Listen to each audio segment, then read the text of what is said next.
ప్రేక్షకులందరికీ నమస్కారం. ప్రస్తుతం మనతో పాటు ప్రముఖ ఆధ్యాత్మికవేత్త, జ్యోతిష్య వాస్తు పండితులు, బ్రహ్మశ్రీ డాక్టర్ గుండేపూడి శివ సుధీర్ శర్మ గారు మనతో ఉన్నారు. గురుగారితో మాట్లాడేద్దాం. నమస్కారం గురుగారు. శ్రీమాత్రే నమః. శ్రీ గురుభ్యో నమః.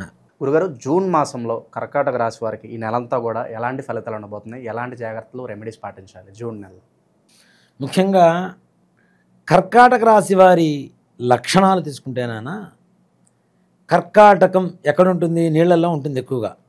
ఉభయచరం అంటారు దాన్ని. భూమి మీద ఉంటుంది, నీళ్ల మీద ఉంటుంది. ఎలాంటి కష్టాలనైనా ఎదుర్కొనేటువంటి స్తోమత, ధైర్యం కలిగినటువంటి వాళ్ళు అవుతారు. అలాగే సమ్టైమ్స్ దృఢంగా ఉంటారు. ఒక్కొక్కసారి జలతత్వం ఉంటుంది చూడండి, నీళ్లు పారుతూ ఉంటాయి కదా, ఎక్కడ కూడా నిశ్చలంగా లేకుండా, అంటే చంచలంగా పరిగెడుతూ ఉంటారు. ఇలాంటి తత్వం ఎక్కువగా ఉంటుంది. కానీ వీళ్ళలో ఉండేటువంటి లక్షణం ఏంటంటే ఎదురు వాళ్ళని ఆకర్షించేటువంటి శక్తి ఉంటుంది. అలాగే ప్రేమతత్వం ఎక్కువగా ఉంటుంది. ఇక జూన్ నెలలో కర్కాటక రాశి వారి విషయానికి వస్తే, ఇక్కడ చెడు ఎంత ఉందో మంచి ఎంత ఉంది, మంచి ఎంత ఉందో చెడు ఎంత ఉంది. ఈ జూన్ నెలలో మొత్తం మిశ్రమ ఫలితాలు అనుకోవచ్చు. మిశ్రమ ఫలితాలు రెండు కూడా ఈక్వల్గా ఉన్నాయి. ముఖ్యంగా సంతానం వల్ల సమస్యలు ఎదుర్కోవాల్సినటువంటి పరిస్థితులు, పిల్లలు బయట గొడవల్ని ఇంటి దాకా తీసుకురావటం, తద్వారా వీళ్ళ పరువుకు నష్టం వాటిల్లేటువంటి పరిస్థితులు, అలాగే పోలీస్ స్టేషన్లు, కోర్టు తిరగవలసినటువంటి పరిస్థితులు రావటం. అంటే ముఖ్యంగా ఇంట్లో పిల్లల్ని జాగ్రత్తగా చూసుకోవాల్సినటువంటి పరిస్థితి. అలాగే వీళ్ళకి ప్రథమార్థమంతా కూడా విశేషమైనటువంటి ధనయోగం ఉంటుంది. అనుకున్న పనులు సకాలంలో పూర్తవుతూ కావలసిన డబ్బంతా కూడా చేతికి అందుతూ ఉంటుంది. ద్వితీయార్థానికి వచ్చేసరికి సంపాదించిన సంపాదన మొత్తం ఖర్చు అవ్వటం. ముఖ్యంగా ప్రయాణాలలో ఎక్కువగా నష్టపోయేటువంటి అవకాశాలు కనపడుతూ ఉన్నాయి. దూర ప్రయాణాలు ముఖ్యంగా దీంట్లో ఆరోగ్యం, అలాగే వీళ్ళకి ఈ నడుము దగ్గర నుంచి పై భాగంలో దెబ్బలు తగిలేటువంటి అవకాశాలు కూడా ఎక్కువ కనపడుతూ ఉన్నాయి నాన్న. కాబట్టి తగిన జాగ్రత్తలు తీసుకోవాల్సినటువంటి పరిస్థితి. ఇప్పుడు కాలు పోయినా కొంతవరకు బెటర్, కానీ ఈ పై భాగంలో ఏది జరిగినా కూడాను ప్రమాదకరమైనటువంటి పరిస్థితి. కాబట్టి కొంచెం జాగ్రత్త వహించాల్సినటువంటి అవసరం ఉంది. అలాగే ఆదాయానికి తగినటువంటి ఖర్చులకు తగినటువంటి ఆదాయం వస్తుంటుంది ముందు. వీళ్ళకి ఎంత ఖర్చులు పెడుతున్నా వీళ్ళ డబ్బు మాత్రం తప్పనిసరిగా మనీ ఫ్లోకి ఎటువంటి ఇబ్బంది లేదు ఉంటుంది. కానీ మిగిలేటువంటిది మాత్రం ఏమీ ఉండదు. ఖర్చు మాత్రం అధికంగా అయిపోతూ ఉంటుంది. అలాగే కుటుంబంలో చిన్న చిన్న సమస్యలు, భార్యాభర్తల మధ్య కావచ్చు, అన్నదమ్ముల మధ్య కావచ్చు, లేదంటే దాయాది వాళ్ళ తరఫు నుంచి కావచ్చు, చిన్న చిన్న ఇబ్బందులు కలిగేటువంటి అవకాశాలు ఉన్నాయి. అది కూడాను ఆస్తి వివాదాలు ఏవైతే ఉన్నాయో అవి ఒక కొలిక్కి వస్తాయన్న సమయానికి మరలా పునఃప్రారంభ దశకి చేరుకునేటువంటి పరిస్థితులు కనపడుతూ ఉన్నాయి. అలా మళ్ళీ స్టార్టింగ్ పాయింట్. అలాగే ముఖ్యంగా పితృ మాతృ వర్గాల వల్ల, వాళ్ళ వంశీకుల వల్ల వీళ్ళకి ఈ సూతకం అంటే మరణ వార్తలు వినటం, సూతకాలు రావటం, ఇట్లాంటివి తప్పనిసరిగా జరిగేటువంటి పరిస్థితి కూడా ఉంది. అలాగే ముఖ్యంగా రక్త సంబంధమైనటువంటి బీపీ, షుగరు, థైరాయిడ్, అలాగే హార్ట్, బ్రెయిన్, వీటికి సంబంధించినటువంటి అనారోగ్య పరిస్థితులు కూడా భయానకమైనటువంటి పరిస్థితి తీసుకెళ్లేటువంటి పరిస్థితులు కనబడుతున్నాయి. కాబట్టి కొంచెం జాగ్రత్త. ఎక్కువగా ఆవేశపడకుండా ప్రశాంతంగా ఆలోచిస్తూ, ఆలోచన కూడాను రాబోయేటువంటి కష్టాల గురించి అంటే ఏం చేస్తే బాగుంటుంది అనేటువంటి పరిస్థితే కానీ ఆల్రెడీ ఉన్నాయి, ఇంకా నాకే ఉన్నాయి, నాకు తప్పితే ఇంకెవరికి లేవు, నేను ఒక్కడే బాలేదు అనుకునేటువంటి పరిస్థితి ఆలోచిస్తే అంతకంటే ఇంకా ఘోరమైనటువంటి అనారోగ్య పరిస్థితి గ్యారంటీ వీళ్ళకి దరిచేరేటువంటి పరిస్థితులు కనబడుతూ ఉన్నాయి. కాబట్టి ఎంతవరకు ఆలోచించాలో అంతవరకు ఆలోచించడం అనేటువంటిది మంచిది. అలాగే గృహ మార్పులు ఉన్నటువంటి ఇంట్లో నుంచి వేరే చోటకి వెళ్ళవలసినటువంటి పరిస్థితులు, ఇళ్ళు మారవలసినటువంటి పరిస్థితులు, అలాగే ఏదైతే వీళ్ళు రియల్ ఎస్టేట్ వ్యాపారస్తులు ఉంటారో వాళ్ళకి మాత్రం సానుకూలంగా మారుతుంది. తప్పనిసరిగా ఎన్నో రోజుల నుంచి మేము కష్టపడుతున్నాం, మా పనులు కావటం లేదు, అమ్మలేకపోతున్నాం, సరైన ధరలు లేవని చెప్పి నిజంగా ఇప్పుడు పడుతున్నటువంటి కష్టాలు ఉన్నాయి. వీళ్ళకి మాత్రం తొందరలో శుభవార్త వినబోతున్నారు. తప్పనిసరిగా పెట్టినటువంటి పెట్టుబడికి రెట్టింపు దశలో వీళ్ళకి లాభాలు చేకూరేటువంటి పరిస్థితులు చక్కగా కనబడుతూ ఉంది.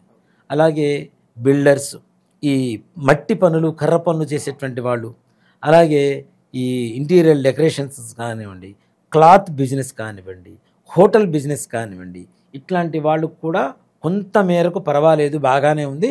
అంత ముందు కంటే పుంజుకుందాం, మంచిగా ఉన్నాము అనేటువంటి భావన మాత్రం తప్పనిసరి కలుగజేసేటువంటి వాతావరణం వస్తూ ఉంటుంది. అలాగే వివాహాది శుభకార్యాలు ముఖ్యంగా కర్కాటక రాశి వాళ్ళు ఈ ఒక్క నెల రోజులు వాయిదా వేయడం అనేటువంటిది మంచి విషయం. వాయిదా వేస్తే తదుపరి వచ్చేటువంటి మాసాల్లో తప్పనిసరిగా మంచి శుభ వాతావరణం ఏర్పడుతుంది. దాని ద్వారా మంచి యోగం కలుగుతుంది. గురుగారు, ఇంకా అవకాశాలు గుర్తింపు పరంగా ఎలా ఉండబోతుంది? అంటే ఈ సినీ రాజకీయ వాళ్ళు ఉంటారు కదా, వాళ్ళకి ఎలా ఉండబోతుంది?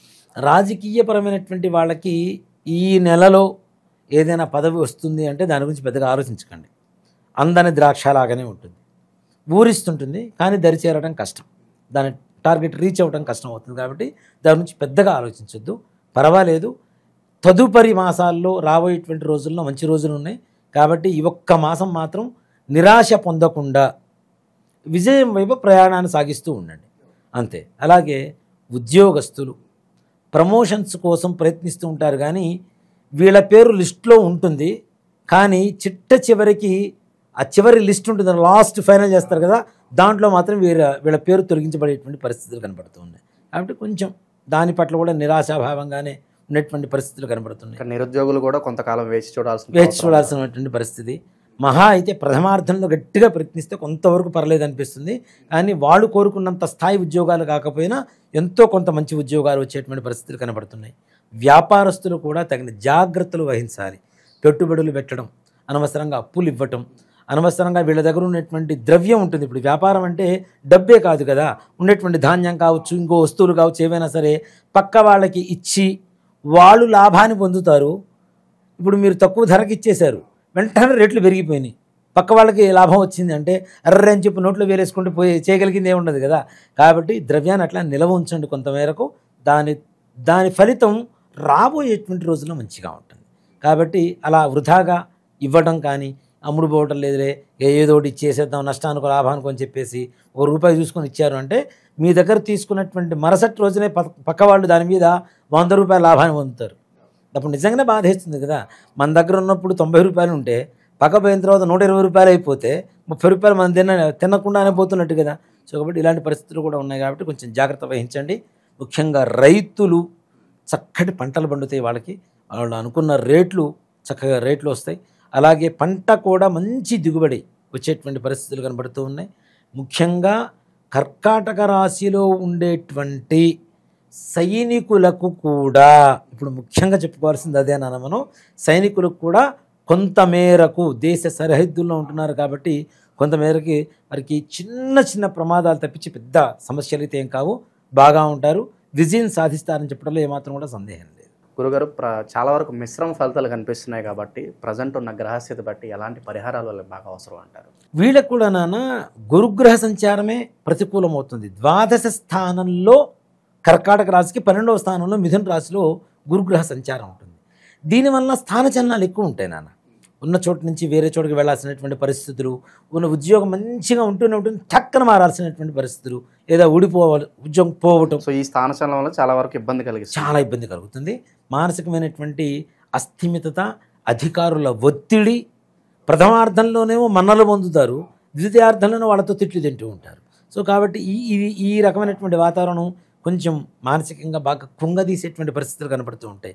కాబట్టి వీళ్ళు కూడా తప్పనిసరిగా దత్తాత్రేయ స్వామి వారికి చేయడం అనేటువంటిదే మంచిది. ఇక్కడ గురుగ్రహ సంచారం ఏదైతే ఉందో దీన్నే ప్రధానంగా ఎక్కువగా ఈ నెలలో ఉండేటువంటి రాశి ఫలాలు తీసుకోవాల్సినటువంటి పరిస్థితి. కాబట్టి గురుగ్రహానికి సంబంధించినటువంటి నిజంగా చెప్తున్నానన్న దత్తాత్రేయ స్వామి వారికి, రాఘవేంద్ర స్వామి వారికి చేయవలసినటువంటి అర్చనలు అవన్నీ చేయండి. అలాగే శనగలు ఉంటాయి కదా, శనగలు ముందు రోజు నీళ్లలో నానవేయండి, బుధవారం సాయంత్రం, గురువారం పొద్దున్నే నీళ్లలో నుంచి తీసేయండి, ఒక దారానికి పసుపు పూయండి, ఒక 54 శనగలు సూదితో గుచ్చండి, చక్కగా మాల చేయండి. మాల చేసి నవగ్రహాలలో బృహస్పతి గ్రహం ఉంటుంది కదా, బృహస్పతి గ్రహానికి చక్కగా బెల్లం తీసుకెళ్ళి నివేదన పెట్టి ఈ మాల వేసి గంధం బొట్టు పెట్టి స్వామివారికి అర్చన చేసుకొని ఎల్లో కలర్ వస్త్రం స్వామివారికి సమర్పించడం. అలాగే మీకు చదువు చెప్పినటువంటి మాస్టర్ గారు కావచ్చు, లేదు విద్య నేర్పించినటువంటి గురువుగారు కావచ్చు, వ్యాపారంలో మీకు నైపుణ్యత కలిగజేసినటువంటి గురువుగారు కావచ్చు, ఎవరైనా సరే గురు భావనతో చూసేటువంటి వాళ్ళకి చక్కగా తీసుకెళ్ళి ఒక వస్త్రము, తాంబూలం ఆయన చేతికి ఇచ్చేసి వాళ్ళ ఆశీస్సులు తీసుకోండి. ప్రతికూలం నుంచి అనుకూలానికి గ్రహస్థితి మారుతుంది. అన్ని శుభసూచకంగా ఉంటాయి. ఓవరాల్గా ఈ రాశి వాళ్ళకి ఈ నెలలో ఎలాంటి ఫలితాలు ఉంటాయి, ఎలాంటి రెమెడీస్ చేసుకోవాలి, చాలా బాగా వివరించారు గురుగారు. ధన్యవాదాలు. శ్రీమాత్రే నమః. శ్రీ గురుభ్యో నమః.